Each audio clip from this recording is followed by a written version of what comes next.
10 ఏళ్లలో ఎన్నడూ లేని విధంగా దావోస్ పర్యటనలో తెలంగాణ రాష్ట్రాన్ని రిప్రజెంట్ చేసి 1,78,950 కోట్ల ఇన్వెస్ట్మెంట్ని తెలంగాణ రాష్ట్రానికి తీసుకొని వచ్చి రైజింగ్ తెలంగాణకి ఒక డైరెక్షన్గా ఒక గేమ్ చేంజర్ లెక్క వ్యవహరించి ముందున్న తెలంగాణ రాష్ట్ర గౌరవ ముఖ్యమంత్రి రేవంత్ రెడ్డి గారికి, అదేవిధంగా ఐటీ శాఖ మంత్రివర్యులు శ్రీధర్ బాబు గారికి, రైజింగ్ తెలంగాణ యావత్ బృందానికి, తెలంగాణ రాష్ట్ర ప్రజలందరి పక్షాన, విద్యార్థుల పక్షాన, ముఖ్యంగా తెలంగాణలో ఉన్న యువత పక్షాన ప్రత్యేకంగా మీకు కృతజ్ఞతలు తెలియజేస్తున్నా.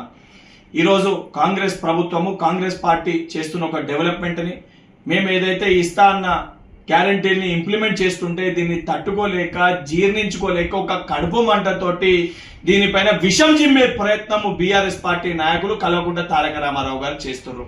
వారి యొక్క కడుపు మంట తగ్గాలి, వారి యొక్క జీర్ణించుకునే తత్వం పెరగాలనే ఉద్దేశంతో డైజెస్ట్ ద గ్రోత్ అనే ఒక క్యాంపెయిన్ రన్ స్టార్ట్ చేస్తూ ఈరోజు ఈనో బాక్స్ ని, ఈనో ప్యాకెట్లని కల్వకుంట్ల తారక రామారావు గారింటికి, కల్వకుంట్ల చంద్రశేఖర్ రావు గారింటికి నేను కొరియర్ చేస్తున్నా.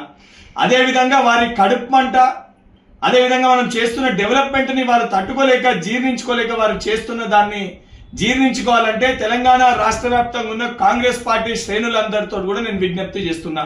ఈ ఈనో డబ్బాల్ని, ఈనో ప్యాకెట్లని కేసీఆర్ గారికి, కేటీఆర్ గారింటికి, అదేవిధంగా బీఆర్ఎస్ పార్టీ నాయకులు ఎవరైతే జీర్ణించుకోలేకపోతున్నారో వారికి కొరియర్ చేయండి. కనీసము మనం చేస్తున్న డెవలప్మెంట్ ని జీర్ణించుకునే తత్వాన్ని ఈనో ప్యాకెట్ల ద్వారా వారు కొంచెమన్నా జీర్ణించుకుంటారు. దానితో పాటు మేము చేస్తున్న సంక్షేమాన్ని తట్టుకోలేక నోటికొచ్చినట్టు బీఆర్ఎస్ పార్టీ నాయకులు మాట్లాడుతున్నారు. కేటీఆర్ గారు ఏది పడుతుంది ఒక ట్విట్టర్ పిట్ట లెక్క ట్విట్టర్లో ఏది పడుతుంది పెడుతున్నారు. బిడ్డ, ఏదైతే తెలంగాణ రాష్ట్రాన్ని అభివృద్ధి పదంలో ముందుకు తీసుకెళ్లడమే మా ప్రభుత్వ ధ్యేయము, మా ప్రభుత్వ లక్ష్యము.